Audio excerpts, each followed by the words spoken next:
Restaurant کے دروازے کے اوپر ایک کالے تختے پر لکھا ہوتا تھا، یہاں تازہ عمدہ مچھلی ہر وقت ملتی ہے، اور یہ واقعہ تھا کہ یہاں کی تلی ہوئی مچھلی تقریباً تمام شہر میں مشہور تھی، سرخ سرخ اور مزیدار، اور اس پر آلو کے قطلے پڑے ہوتے تھے۔ 3 سال پہلے میں اور میری چینی سہیلی شین فون مچھلی کھانے کے لیے بلا ناغہ ہر شام وہاں جایا کرتی تھی، اور مچھلی کھانے کے بعد ایسا معلوم ہوتا تھا جیسے یہ مچھلی جنت کی کسی نہر سے پکڑ کر فرشتوں نے جنت ہی کے کسی چولہے پر تلی ہے۔ ان واقعات کو ایک عرصہ گزر گیا، میں اور میری چینی سہیلی شین فون دنیا کی سیاحت کے لیے نکل پڑیں۔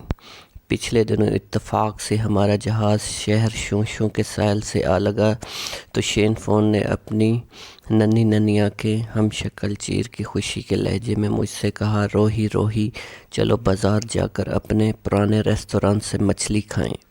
مجھے اس کی رائے بہت پسند آئی۔ میں جہاز کی 24 سیڑھیوں سے نیچے کود پڑی اور ہم دونوں بازار کی طرف روانہ ہو گئیں۔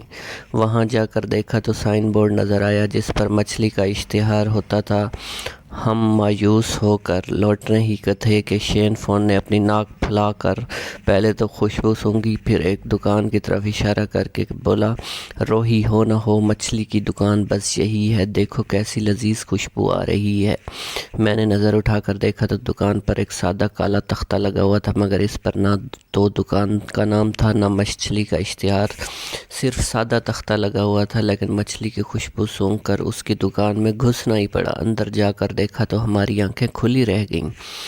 20 آدمی چھوٹی چھوٹی میزوں پر بیٹھے مزے سے تلی ہوئی مچھلی اور آلو کے قطرے اڑا رہے تھے، سب کے منہ مچھلی سے اور آنکھیں خوشی سے لبریز تھیں۔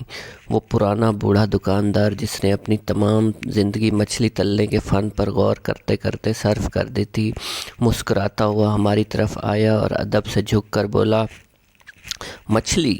میری چینی سہیلی شین فون اپنے چینی وضع کے لہجی لباس میں بالکل گڑیا سی لگتی تھی، اس کی آنکھیں بھی گڑیا کی سی تھی۔ اس نے شوق سے کہا، ضرور لے آؤ 2 پلیٹیں۔ مگر میں نے دکاندار سے حیرت زدہ ہو کر کہا، ہائن، تم نے اپنی دکان کا نام اور اشتہار کیوں نکال دی اور سادہ کالا تختہ کیوں لگا رکھا ہے؟ اس میں ضرور کوئی بھید ہوگا۔ وہ ایک بوڑھے جن کی طرح ہنس کر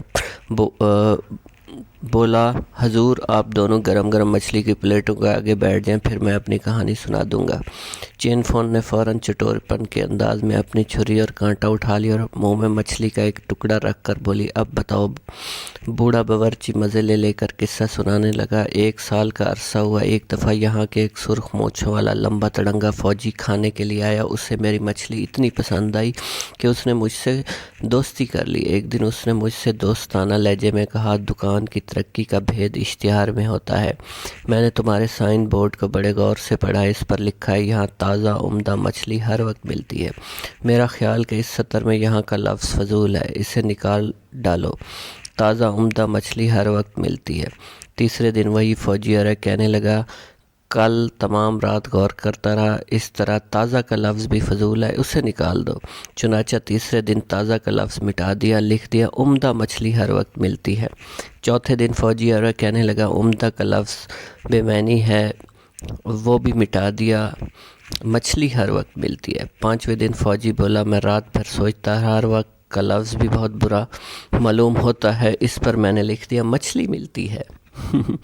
6ٹھے دن فوجی پھر آیا اور کہنے لگا، ملتی ہے کہ لفظ بھی مجھے رات بھر کھٹکتے رہے، صرف مچھلی لکھ دو۔